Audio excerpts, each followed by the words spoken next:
With your first news at 6 Welcome to Sports. Luke Campbell alongside Ben Dacu here for full team coverage from east to west across the state. Here in Fargo, the 33rd Dakota Bowl happening, while the rest of our team gets you covered on regional volleyball happening in the Mizman area.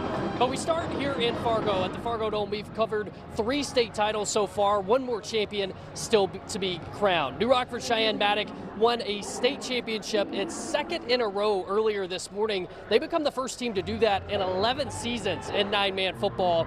But that game meant a lot more to those guys than just the trophy that they'll be taking home.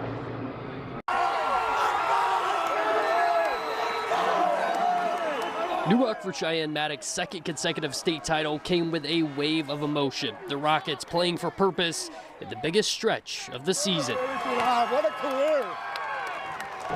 It was an awesome feeling. I mean, it's still sad, but I mean, he was up there cheering us on, and I bet he's happy as hell up there. Rockets teammate Tucker Fowl died in a car accident just days before the team's first round playoff game, giving them more adversity than a team could ever imagine. It's pretty special. It's pretty special. You know, we had a lot of things go our way this tournament, and it's hard not to believe that was the reason why. Fowl's presence has been felt in every way. The kids fought for him. The kids really fought for him. Number 57 hanging from the stands and right up front for the final moments. It makes it so much more special knowing that we've had to fight through some things that some teams have never had to, and it means the world that Tucker's up there watching, cheering us on, and we got it done for him. Coach says there's no way to compare 2 state titles, but the emotion of this one will certainly hold a place forever in these 3 communities. It's a group of guys that 30 years from now will come back to each other and be able to sit down and talk to each other, knowing that this team, what we went through to get here and win this game, and it's just so special. Well, certainly an emotional win there in Game 1 today. Coming up next, there's going to be another emotionally charged team. The Century Patriots, they lost their first 2 games of the season before rattling off 9 straight wins. That second game in the season, it was a loss against Fargo Davies 34-3, the same team they'll see tonight in the Class AAA title game. But the big difference in that game, Noah Herr, Century's quarterback, was missing with a fractured arm.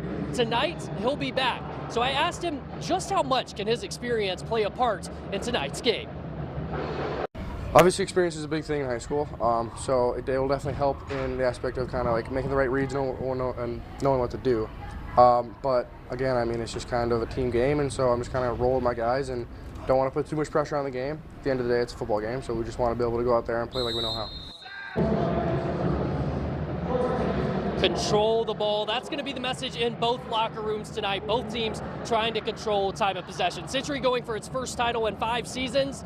On the other side, Davies trying to win it for the first time since 2014. The game about to get started here in right at 10 minutes. So we're going to send it to Ben Dacu in the studio to get you caught up on all the other state title winners. Ben?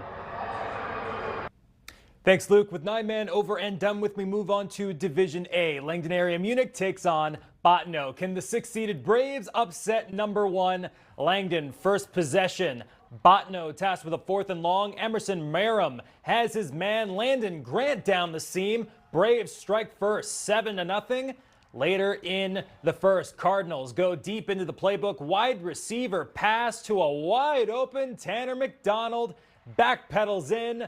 First 6. Extra point, no good. Braves still lead 7-6. The team's far from done airing it out. Merrim looking long. Skylar Foster in the end zone. 8-point lead as Merrim throws for 213 yards in the first half alone. Langdon offense keeping pace and then some. Jax Johnson finds his big tight end, Theo Ramfo, who gallops into the end zone. 21-14 at half. Cards lead. That's still the score here early in the 4th as they're tasked with a 4th and 16. Johnson throws it deep. Easton Schaefer comes down with it in the back of the end zone. Langdon wins 29-14. In our neck of the woods, WDA volleyball. The mantra, win twice before you lose twice. The 4 teams we're visiting with this evening have all lost once. Win, you live to fight another day. Lose, and your season's over. Legacy hoping to get another shot at a spot in the state tournament after falling to Bismarck late in the first set. Minot North, Leanne Sims, one of her 12 assists, sets up Avon Kelly. Point Sentinels, they lead 20-19.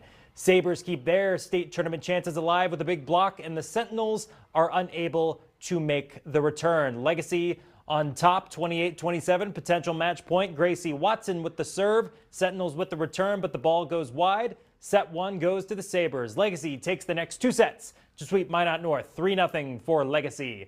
Second loser out game of the day, it's Dickinson versus Mandan. Braves with the set, but Mavericks' Jenna Nelson reads it like a book, makes it 14-11 in set 1.